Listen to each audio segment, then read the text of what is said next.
Coming up, Trae Young returned to help the Hawks take down the Suns, and the Raptors beat the Bulls in overtime. This is Locked On Now NBA.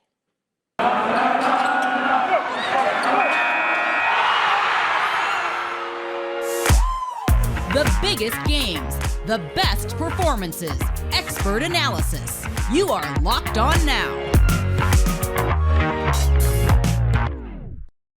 Welcome back. You're listening to Locked On Now NBA, local experts on the biggest stories on the hardwood. I'm your host, Kainani Stevens. Thank you for making Locked On Now your first listen every single weekday. Our Locked On hosts are here. They're going to break down everything from the NBA last night, and the Raptors put away the Bulls in overtime in Toronto in the biggest game.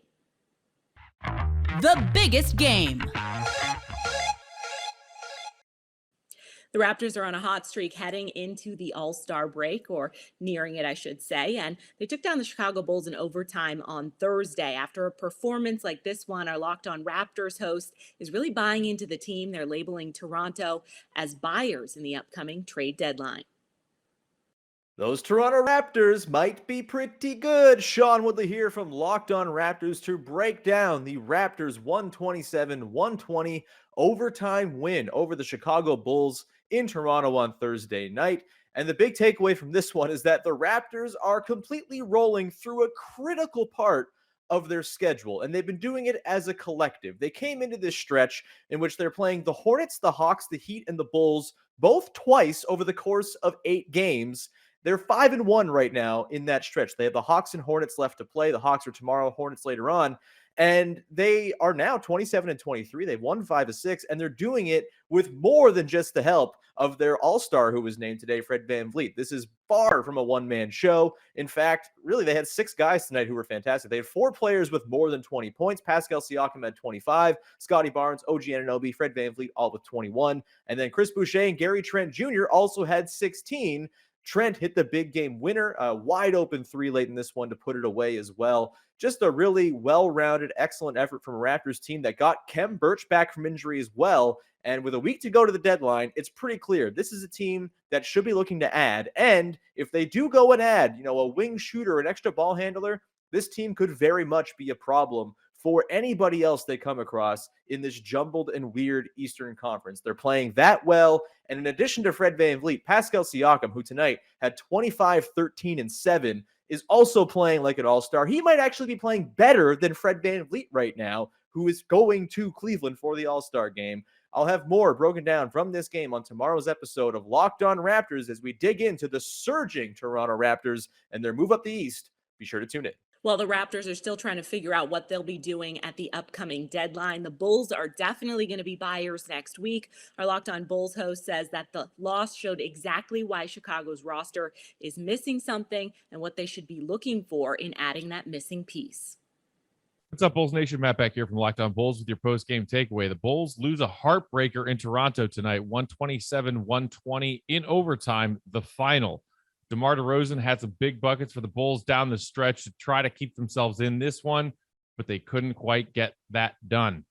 To me, the biggest story tonight, surrendering 22 offensive rebounds to the Toronto Raptors. Anytime that the Bulls had an opportunity to seize control of this game late in the fourth quarter or overtime, they could not corral a defensive rebound. That's been a big question mark for this undersized Bulls team as we near that trade deadline on February 10th. Will the Bulls make a move to bolster their front court? That weakness showed tonight, and that was the deciding factor. The Bulls starting tonight, 4 games in 5 nights, 7 games in 10 nights, including second night of a back-to-back tomorrow against the Pacers. Big stretch ahead for the Chicago Bulls. For a full breakdown of this loss to the Raptors, check out our Friday episode of Locked On Bulls with me and my guy, Big Dave.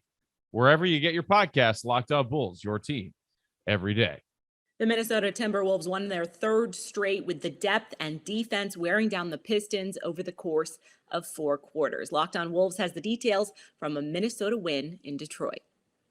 Ben Beacon with Locked On Wolves here. The Timberwolves beat the Pistons by 11 on Thursday night in a game that they easily could have won by more, but they got a little sloppy down the stretch in the fourth quarter with the defense. And ultimately, this game got to within 2 possessions, just a 5-point game in the last few minutes, but they pulled away.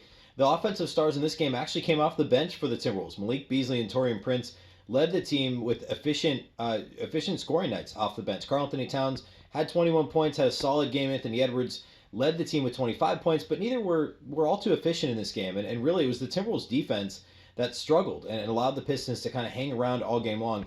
But ultimately, the offense once again scored 100 points before the third quarter was even over, finished the game with 128 in regulation. No overtime needed for 128 points for the Wolves in this one. As the offense continues to surge for Minnesota, they took care of business. They've now won 3 in a row and are 2 games above 500 for the first time since late October. We'll talk all about it on the post-game podcast here tonight. Make sure you subscribe to Locked On Wolves for all things Timberwolves. The Pistons couldn't buy a stop last night, and that ended up in losing the game for them. Detroit still saw some strong individual performances, but that wasn't enough to get the job done. Our Locked On Pistons host has what he saw in Detroit. Another loss for your Detroit Pistons, 128-117 to the Minnesota Timberwolves. Ku Khahil here, host of the Locked On Pistons podcast. This game kind of got away from the Pistons towards the end of the game. It was competitive throughout. No defense was basically played at any point during this game. Kelly Olynyk was pretty awful defensively. He was the main one. That was just pretty bad. But, they got some decent performances from Jeremy Grant, who is showing that he is healthy. You guys hear me? Other teams in the NBA, other Locked On hosts, let you guys' teams know. Jeremy Grant's healthy. He's playing well. He's playing well, please. Please, you guys can take him. He's good. Come get him. But outside of that, I thought Saddiq Bey had one of his most well-rounded games for the Detroit Pistons. 21 points, 13 rebounds, 8 assists. You're seeing him learning game to game how to use his three-point gravity, taking one dribble driving off of closeouts and kicking it to an open guy, getting to the rim when he has to and they give it up. But you're seeing him learn game to game how he can impact the Pistons offensively. And it's great to see from Saddiq. It's one of the best things I've been seeing this season for the Pistons. Also, Frank Jackson, 25 points off the bench, 8 of 14 shooting. He had some good moments, had some good performances, but overall, no defense was played. Another loss for the Pistons. We talk about this a little bit on tomorrow's episode of the Locked On Pistons podcast. TRAE Young returned for the Atlanta Hawks and almost single-handedly helped his team beat the Phoenix Suns and snap their 11-game win streak. This puts the cherry on top of a great run of games for Atlanta, the best they've had all season. Our Locked On Hawks host hopes that this is just the beginning. Hello friends, my name is Brad Rowland, and the Atlanta Hawks have now won 8 of the last 9 games, including their last 8 with Trae Young in the lineup as he returns on this Thursday, and the Hawks defeat the Phoenix Suns, the previously red-hot Phoenix Suns, by a final score of 124-115 in Atlanta. Phoenix have won the last 11 games in a row, and the Hawks have been, of course, hot in their own right, but this is one of the best wins of the season, full stop for Atlanta. They won every quarter along the way until the fourth. It was actually break even in the fourth quarter. It was not always pretty down the stretch for Atlanta, but Trae Young hit a couple of huge shots, as he is wont to do. He had 43 points in the game, was certainly the story for Atlanta, but another full-strength effort from the Hawks from top to bottom. Defensively, it was a little bit shaky, but three-point line was huge for Atlanta. They bombed away throughout this contest, shooting almost 50% from long range. Phoenix was a little bit cold, and that ended up being a huge spot for the Hawks as they escape with this very, very, very impressive victory. No time to rest on this one, though, for the Hawks as they return to action on Friday with a quick road trip to Toronto. It's a back-to-back that'll be challenging for Atlanta, but at least on this evening, other than a John Collins injury that's sort of looming as he left the game late in this contest, everything else is pretty positive on this night for Atlanta as they are now, again, one game under 500, and they have a chance to even themselves up for the season. On Friday, we'll have full coverage of that game and much more on the Locked On Hawks podcast. The battle for Los Angeles took place in the new Crypto.com arena, newly anointed, I should say, for the first time ever in the rivalry, and both LA teams still consider themselves contenders at this point. Both went into last night's game with records under 500, but we both know that both of the rosters on these teams have the ability to take them into the playoffs. Our Locked On Lakers and Locked On Clippers hosts break down post-game in LA. Hey everyone, this is Brian Kamenetsky, host of Locked On Lakers. The Lakers lose in crushing fashion on Thursday night, 111-110 to the Clippers at the Crypt in a very significant game in terms of jockeying for position, the best possible positions for what is likely to be a play-in berth for both teams. The Lakers, they followed what has become a very familiar pattern to Lakers fans. They play, they fall behind as by this time as much as 17.